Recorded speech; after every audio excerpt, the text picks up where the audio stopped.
جنہوں نے اس ملک سے جہالت کو ختم کرنا، کرپشن کو ختم کرنا، بدعنوانی کو ختم کرنا، عریانی اور فحاشی کو ختم کرنا، بھی اور ہمارا مستقبل آپ بیٹیاں اور آپ بہنیں ہیں۔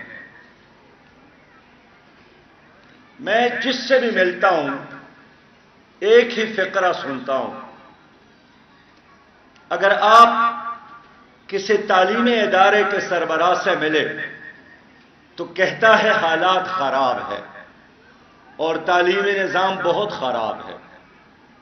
اگر آپ ہاسپٹل کے انچارج سے ملے تو کہتا ہے حالات خراب ہے اور صحت کا محکمہ تو بہت ہی خراب ہے۔ اگر آپ پولیس کے سربراہ سے ملے تو کہتا ہے کہ حالات خراب ہے اور محکمہ پولیس تو بہت ہی خراب ہے۔ اگر آپ کسی جج سے ملے تو کہتے ہیں حالات خراب ہے اور نظام عدل تو بہت ہی خراب ہے۔ اگر آپ اس ملک کے صدر وزیر اعظم سے ملے تو کہتے ہیں کہ حالات خراب ہے اور حکومت تو بہت ہی خراب ہے۔ آج کا سوال یہی ہے کہ 76 سالوں میں اس نظام کو خراب کس نے کیا؟ زنگ آلود کس نے کیا؟ اگر اس ملک میں مہنگائی ہے تو کس کی وجہ سے؟ بدامنی ہے تو کس کی وجہ سے؟ غربت ہے تو کس کی وجہ سے؟ کرپشن ہے تو کس کی وجہ سے؟ لوڈ شیڈنگ ہے تو کس کی وجہ سے؟ کروڑوں بچے بے روزگار ہیں تو کس کی وجہ سے؟ کروڑوں بچے تعلیمی اداروں سے باہر ہیں تو کس کی وجہ سے؟ آج اگر یہ باغ اور بہار ملک پاکستان اگر اندھیروں میں ہے تو کس کی وجہ سے؟ تو اسکول کا ایک بچی اور بچہ بھی جواب دیتا ہے کہ یہ کسی ٹیکسی ڈرائیور نے تباہ نہیں کیا، یہ ٹرک ڈرائیور نے بھی تباہ نہیں کیا، بازار کی چوکیدار نے بھی تباہ نہیں کیا، ایک عام ڈاکٹر نے بھی تباہ نہیں کیا، ایک عام پولیس مین نے بھی اس کو تباہ نہیں کیا، ایک طالب علم نوجوان ماں اور باپ نے بھی اس کو تباہ نہیں کیا۔ اس پاکستان کو تباہ کیا ہے ان لوگوں نے جن لوگوں نے 76 سالوں میں ایک نہیں بار بار اس ملک پر حکومت کی ہے۔ 35 سال یہاں جرنیلوں نے حکومت کی ہے، ایوب خان کی شکل میں، ضیاء الحق کی شکل میں، یحییٰ خان اور پرویز مشرف کی شکل میں، اور بقیہ 35 سال اس ملک پر ان لوگوں نے حکومت کی ہے جن کو آپ پیپل پارٹی کہے، جن کو آپ مسلم لیگ کہے، جن کو آپ مسلم لیگ قاب کہے، جن کو آپ MKM کہے۔ میں ان کے نام لے لے کر وقت ضائع نہیں کرنا چاہتا ہوں۔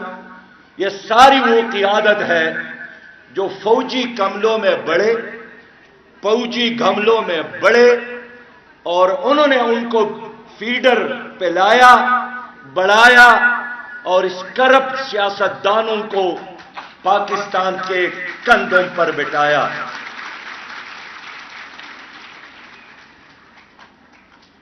تو میں آج اس لیے آپ کے پاس آیا ہوں کہ پاکستان آپ کا ہے۔ آپ عمر کے ایک ایسے لمحے میں ہیں کہ اللہ کرے آپ کو اللہ مزید 1 صدی یہاں جینے کا، چلنے کا، رہنے کا موقع دے۔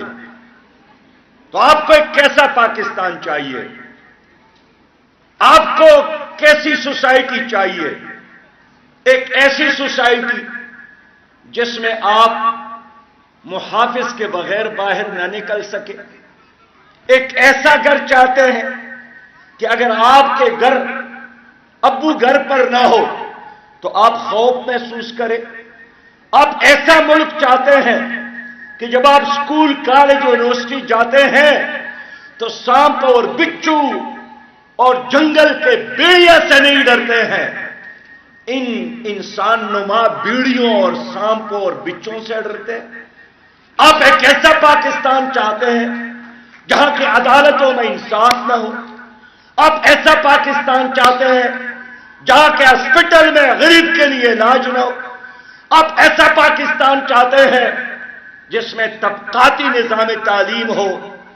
ہر کوئی کہتا ہے کہ نہیں، جس طرح ہم شیطان سے پناہ مانگتے ہیں، رجیم ہے، اعوذ باللہ من الشیطان الرجیم، اسی طرح اس نظام سے بھی پناہ مانگتے ہیں جس کا ذکر میں نے کیا۔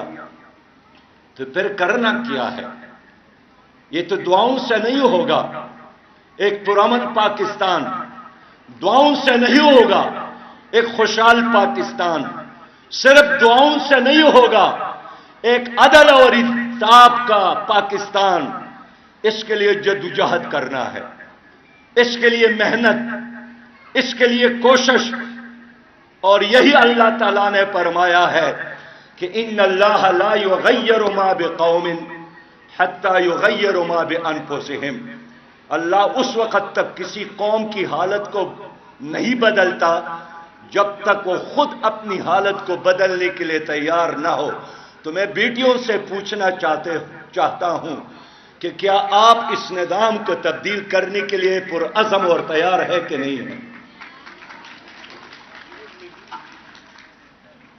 میں اس لیے آپ کے پاس آیا ہوں کہ میں ایک ایسے پاکستان کی تلاش میں ہوں جس پاکستان میں نیکی کرنا آسان ہو، جس پاکستان میں رزق حلال کمانا آسان ہو، جس میں رشوت سفارش کی بجائے میرٹ کی بنیاد پر لوگوں کو نوکریاں ملے، ایک ایسا پاکستان جس میں جہالت نہ ہو اور علم کا نور عام ہو، ایک ایسا پاکستان جس میں کرپشن نہ ہو، جس میں مہنگائی نہ ہو، جس میں بے روزگاری نہ ہو، جس میں دہشت گردی نہ ہو، جس میں مظلوم انسان کی آہ اور بکا سننے کو نہ ملے، جس میں ظالموں اور جابروں اس کو ہم اسمبلیوں میں نہ دے کے اس کو ہم جیلوں میں دے کے، ایک ایسا پاکستان۔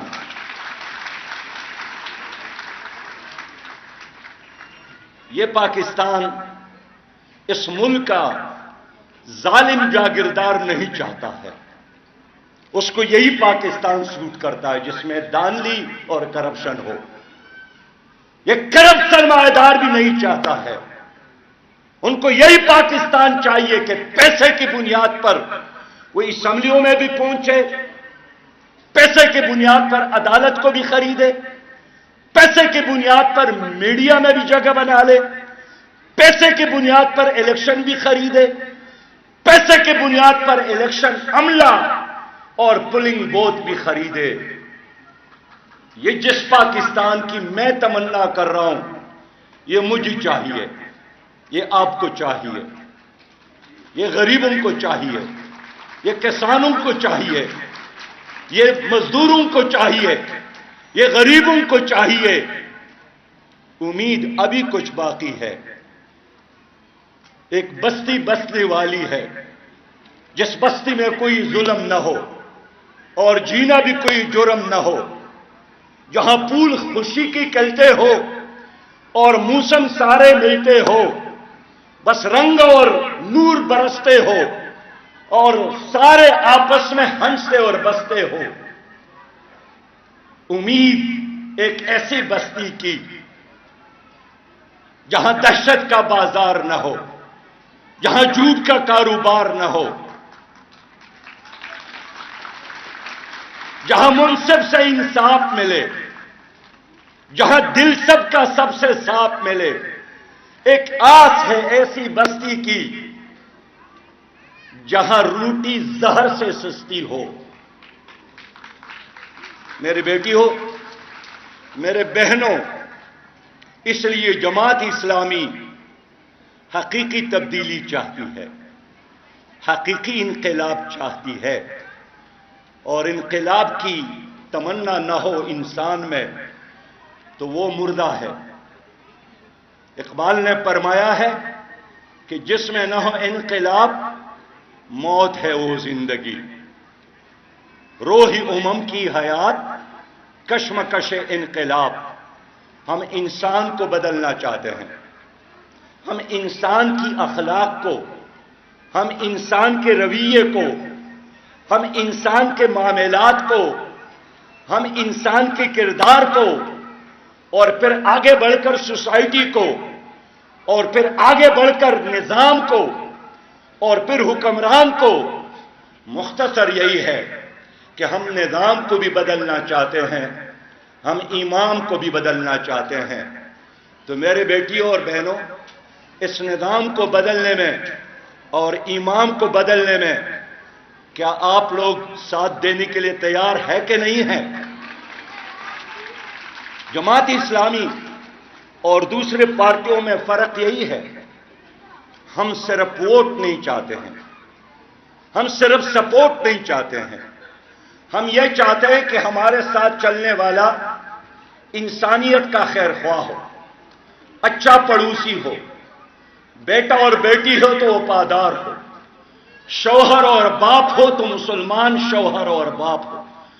ہم چاہتے ہیں آپ دنیا میں بھی کامیابی حاصل کریں، اور ہم چاہتے ہیں قیامت میں بھی آپ کو حضور کے ہاتھوں سے جام کوثر ملے اور شفاعت ملے۔ ہم آپ سے یہی چاہتے ہیں کہ خیر اور شر کی اس لڑائی میں، سچ اور جھوٹ کی لڑائی میں ہمارے بہنیں اور بیٹیاں سچ کا ساتھ دے، حق کا ساتھ دے۔ یہ اللہ کا پیغام ہے کہ من انصاری اللہ، اور بندہ جواب دے دے نحن انصار اللہ، ہم اللہ کی دین کے مددگار ہیں۔ تو اگر میں آپ سے پوچھوں من انصاری اللہ، کون اللہ کا مددگار ہے، تو کیا آپ جواب دینے کے لیے تیار ہیں کہ نحن انصار اللہ، ہم اللہ کی دین کے مددگار ہیں، ہم سچائی کا ساتھ ہے، ہم دیانتداری کا ساتھ ہے۔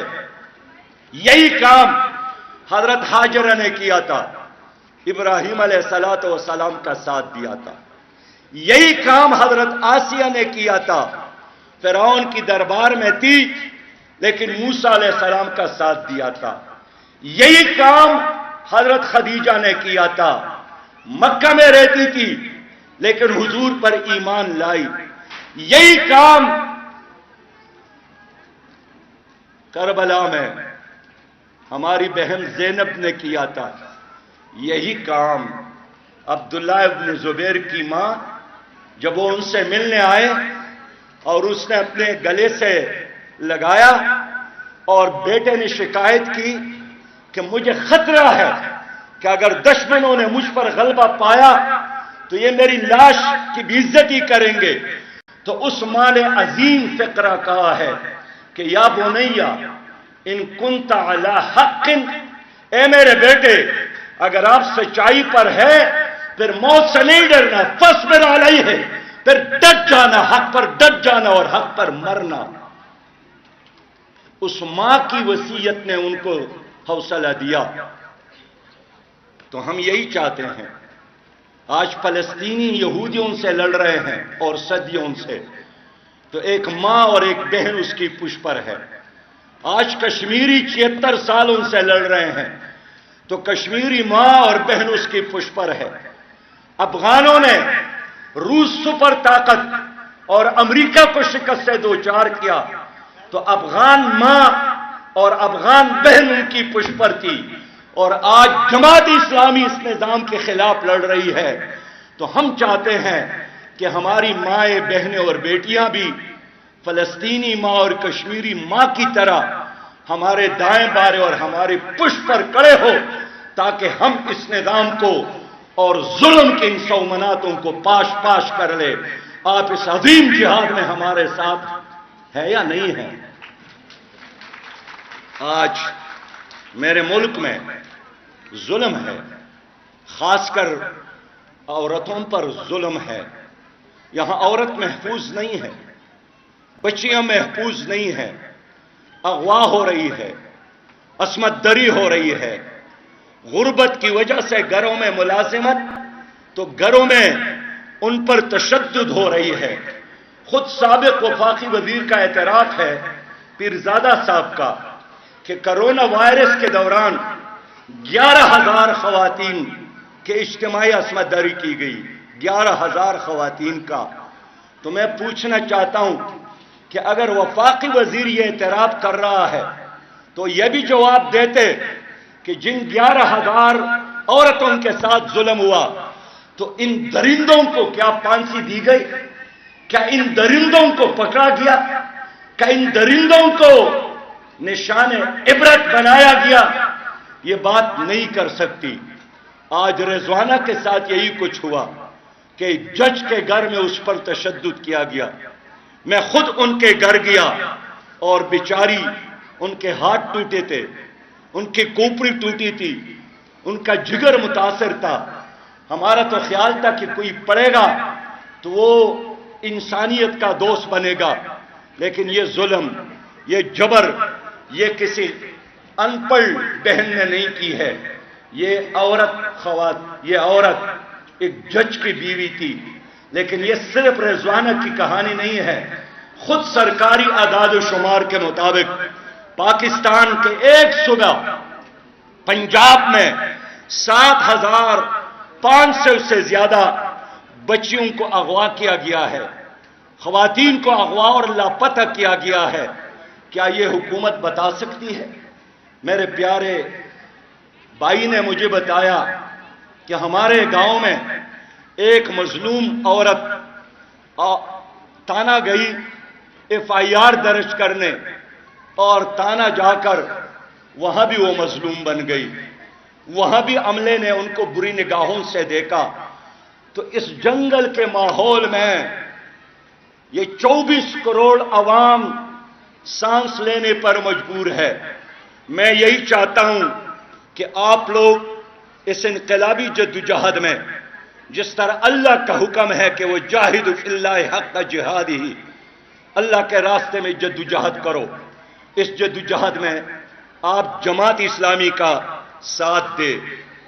میں کیا چاہتا ہوں، میری جماعت کیا چاہتی ہے؟ ہم یہی چاہتے ہیں کہ وراثت میں ہر عورت کو حق ملے۔ یہ احسان نہیں ہے، یہ آپ کے رب نے آپ کو یہ حق دیا ہے، لیکن اس ظالم سماج نے آپ سے وہ حق چھین لیا ہے۔ ہم چاہتے ہیں کہ ہر بیٹی کو مفت تعلیم ملے۔ تعلیم سے بیٹی کو محروم کرنا یہ بہت بڑا ظلم ہے۔ ہم نے افغان گورنمنٹ کو بھی مشورہ دیا ہے کہ اگر آپ نے اپنی حکومت پر اسلام کا نام رکھا ہے تو پھر عورتوں کے لیے تعلیم کے دروازے بند نہ کرو۔ ہم چاہتے ہیں کہ جو بھی ہمارے بچوں پر ظلم کرے، درندگی کرے، اغوا کرے، قتل کرے، بے عزت کرے، تو ان کو پھر جیل میں VIP نہیں بنایا جائے، ان کو موت کی سزا دی جائے تاکہ دوسری بھی عبرت حاصل کرے۔ ہم چاہتے ہیں ہمارے ماؤں بہنوں اور بیٹیوں کے لیے علیحدہ ٹرانسپورٹ کا نظام ہو۔ ہم چاہتے ہیں آپ کے لیے علیحدہ یونیورسٹیوں، میڈیکل کالج اور انجینئرنگ کالج اور IT کی یونیورسٹیوں کا انتظام ہو۔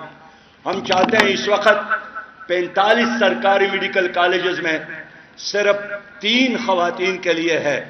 جماعت اسلامی یہی سمجھتی ہے کہ جتنا حق تعلیم پر مردوں کا ہے، اتنا ہی حق تعلیم حاصل کرنے کے لیے خواتین کا ہے۔ جماعت اسلامی کا یہی اعلان ہے کہ ہم تعلیم کو مفت تو کریں گے، لیکن اس کے باوجود بھی اگر کوئی باپ اپنی بچی کو نہ پڑھائے پھر ان کو جیل جانا پڑے گا۔ ہم یہی چاہتے ہیں کہ خواتین کو غربت سے نجات دلانے کے لیے اور مجبور اور قرضوں پر مجبور بنانے کی بجائے ہم بینکوں سے بلا سود قرضے دیں گے تاکہ وہ بچوں کو پڑھائے اور اپنے گھر میں بیٹھ کر وہ کاروبار کرے۔ ہم یہی چاہتے ہیں کہ عام خواتین قومی اسمبلی اور سینٹ میں پہنچے۔ اس وقت جتنی بھی خواتین سینٹ میں موجود ہے، الا ماشاءاللہ سوائے اس کے کہ جو جماعت اسلامی نے نمائندے بنائے تھے، باقی سب کے سب جاگیرداروں کے خاندانوں سے ہے۔ اکثریت وہی ہے کہ اگر زرداری صاحب ہے تو ان کے خاندان، اگر نواز شریف شہباز شریف صاحب ہے تو ان کے خاندان، اور آگے میں وقت ضائع نہیں کرتا ہوں، لیکن عام خاتون کو، عام عورت کو ان اسمبلیوں میں جانے کے لیے کوئی چانس نہیں ہے۔ جماعت اسلامی یہی چاہتی ہے کہ آپ جیسے باصلاحیت بیٹیوں کو ہم قومی اسمبلی میں پہنچائے تاکہ وہ 51% بہنوں کی نمائندگی کر سکے۔ میرے ملک کا یہ المیہ ہے کہ مزدوروں کی نمائندگی آپ کے قومی اسمبلی میں کرب سرمایہ دار کرتا ہے، کاشتکار اور دہقان کی نمائندگی آپ کے قومی اسمبلی میں ظالم جاگیردار کرتا ہے، مظلوم کی نمائندگی آپ کی اسی اسمبلی میں چور اور ظالم کرتا ہے۔ یہ سب کے سب وہی لوگ ہیں جن کو جیلوں میں ہونا چاہیے۔ ماؤں بہنوں اور بیٹیوں، میں یاد دلانا چاہتا ہوں، آج کچھ لوگ جمہوریت کے چیمپئن بننے کی کوشش کرتے ہیں۔ میں ان کو یاد دلانا چاہتا ہوں کہ ایوب خان جب یہاں چیف مارشل ایڈمنسٹریٹر تھا، بلکہ فیلڈ مارشل ایوب خان تھے، تو پیپل پارٹی کی بانی ذوالفقار علی بھٹو صاحب ان کے کابینہ میں شامل اور ان کے وزیر تھے، اور جب ایوب خان فاطمہ جناح کے الیکشن کے مقابلے میں کھڑے ہو گئے تو سید مودودی رحمت اللہ علیہ جماعت اسلامی کی بانی نے ایوب خان کا ساتھ نہیں دیا اور جمہوریت کے خاطر اور حق کے خاطر فاطمہ جناح کا ساتھ دیا تھا، اس لیے کہ وہ مولانا فرماتے تھے کہ ایوب خان میں کوئی خوبی نہیں ہے سوائے اس کے کہ وہ مرد ہے، اور صرف مرد ہونے کے ناطے ان کا ساتھ نہیں دیا جا سکتا۔ میں اس لیے کہنا چاہتا ہوں کہ جماعت اسلامی اس ملک میں ہمیشہ جمہوریت کا علمبردار رہی ہے، اور جماعت اسلامی نے ہمیشہ اس ملک میں خواتین کی حقوق کی لڑائی لڑی ہے۔ ماؤں بہنوں اور بیٹیوں، ابھی جس طرح میاں اسلم صاحب نے کہا کہ ایک حکومت ختم ہو گئی اور ابھی نگران حکومت بننے والی ہے، آج کی یہ حکومت جو پی ڈی ایم کے نام کے ساتھ تھی، پیپل پارٹی کی حکومت تھی، مسلم لیگ اور 13 جماعتوں کی حکومت تھی، انہوں نے آپ کو کیا دیا؟ انہوں نے جاتے جاتے بھی تمہارے اوپر پٹرول بم برسائے اور فی لیٹر 20 روپیہ اضافہ کر کے پٹرول کو گاڑی تو کیا موٹر سائیکل میں بھی ڈالنا مشکل بنایا۔ ان سے میں پوچھنا چاہتا ہوں کہ آپ لوگ 5 سال کا حساب کتاب دے دے، قوم کو جواب دے دے، اور آپ بہنوں سے بھی میں پوچھنا چاہتا ہوں کہ جو 5 سال پی ٹی آئی اور مسلم لیگ اور پیپل پارٹی اور ایم کے ایم اور سب نے مل کر حکومت کی، پاکستان کی تاریخ میں اس سے بدتر حکومت ہم نے نہیں دیکھی۔ ان قومی اسمبلی کے اجلاسوں میں ایک دوسرے کو گالی گلوچ، ایک دوسرے کو برا بھلا کہنا، مچھلی بازار بنانا اسمبلی کو، یہ وہ لوگ ہیں جنہوں نے کبھی پیپل پارٹی اور پی ڈی ایم کے نام پر کبھی فوجی ڈکٹیٹروں کا ساتھ دے کر ہمیشہ اقتدار کے مزے لیے، لیکن کبھی بھی ڈیلیور نہیں کیا۔ میں آج بہنوں سے پوچھنا چاہتا ہوں، اور آپ بھی اللہ کے لیے گواہی دے کہ کیا ان حکومتوں نے پاکستان میں مہنگائی کو کم کیا ہے یا زیادہ کیا ہے؟ آپ سے میں پوچھنا چاہتا ہوں کہ کیا ان لوگوں نے مہنگائی کو کم کر دی ہے یا نہیں کی ہے؟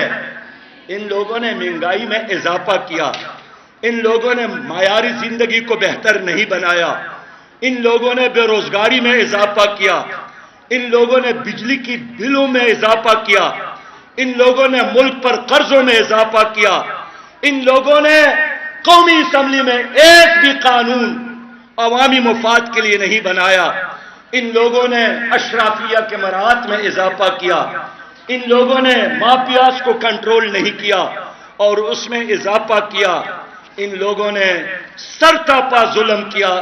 یہ تو صاف پانی تک نہیں دے سکے، یہ تو غریب بیمار کے لیے علاج تک سہولت نہیں دے سکے، یہ آپ کی 3 کروڑ تعلیم سے محروم بچوں کو تعلیمی اداروں میں نہیں لا سکے، یہ سبز پاسپورٹ کو عزت نہیں دے سکے، یہ آپ کی روپیہ کی قدر میں اضافہ نہیں کر سکے، یہ بدامنی کو ختم نہیں کر سکے، یہ عورت کو تحفظ نہیں دے سکے، یہ مزدور اور کسان کو اپنی محنت کا پل نہیں دے سکے، یہ سودی معیشت کو ختم نہیں کر سکے، یہ آپیہ بہن کو واپس نہیں لا سکے، یہ کشمیر کی آزادی کے لیے کچھ نہیں کر سکے۔ انہوں نے ایک کام کیا، اپنے بینک بیلنس میں اضافہ کیا، اپنی شوگر ملز میں اضافہ کیا، نئے نئے لائسنس لیے، اور پی ڈی ایم کی حکومت کا کارنامہ ہے کہ نیب کے تمام دفاتر سے اپنے کیسز صاف کروائیں اور اپنا معاملہ ٹھیک کیا۔ دیکھیں شرم کی بات یہ ہے کہ آپ کے نیب کے اختیارات ہیں۔ نیب ایک احتساب کا ادارہ ہے جس کا بنیادی مقصد کرپشن ختم کرنا ہے، لیکن پی ڈی ایم کے آنے کے بعد اس پر پابندی لگی کہ 50 کروڑ تک کوئی کرپشن کرے اس پر نیب ہاتھ نہیں اٹھا سکتا ہے۔ 50 کروڑ تک کوئی چوری کرے آپ اس کو نہیں پکڑ سکتے ہیں۔ تو 50 کروڑ تک چوری کرنا اس حکومت نے اپنے لیے جائز قرار دیا ہے، اور یہی وجہ ہے کہ جاتے جاتے انہوں نے کربوں پاکستانیوں کی امانتیں ترقیاتی فنڈ کے نام پر اپنے ممبران کو جاری کیے۔ انہوں نے قبائلی علاقوں کے ساتھ وعدہ پورا نہیں کیا، انہوں نے کراچی کا وعدہ پورا نہیں کیا، انہوں نے گوادر والوں کے ساتھ وعدہ پورا نہیں کیا، اور سب سے بڑی بات یہی ہے کہ انہوں نے اللہ اور رسول کے ساتھ جنگ کا اعلان کیا سودی نظام یہاں مسلط کرتے ہوئے۔ انہوں نے تو سپریم کورٹ کے ایک آسان آرڈر کہ اردو کو سرکاری زبان بنایا جائے اس پر بھی عمل نہیں کیا۔ تو انہوں نے کیا کیا؟ انہوں نے ظلم کیا، انہوں نے کرپشن کیا، انہوں نے جبر کیا، انہوں نے بدامنی میں اضافہ کیا، انہوں نے بے روزگاری میں اضافہ کیا، انہوں نے بجلی بلوں میں اضافہ کیا، انہوں نے گیس کی قیمتوں میں اضافہ کیا، انہوں نے دوائی کی قیمتوں میں اضافہ کیا، انہوں نے بچوں کے لیے جو دودھ کا بوتل ہے وہ بھی اتنا مہنگا کیا کہ اس بوتل میں دوبارہ دودھ ڈالنا بھی مشکل بنایا۔ تو میں آپ سے یہی پوچھنے آیا ہوں کہ کرنا کیا ہے؟ رونا دھونا مسائل کا علاج نہیں ہے۔ آپ کے ساتھ ایک طاقت موجود ہے، اور وہ طاقت ووٹ کی طاقت ہے۔ ان لوگوں کا احتساب نہ عدالت کر سکتی ہے، نہ نیب کر سکتے ہیں۔ یہ نسل در نسل ظالم جاگیردار، یہ نسل در نسل کرب سرمایہ دار، یہ نسل در نسل امریکہ کے وفادار، یہ نسل در نسل لینڈ مافیا، ڈرگ مافیا کی دولت کی بنیاد پر سیاست کرنے والے۔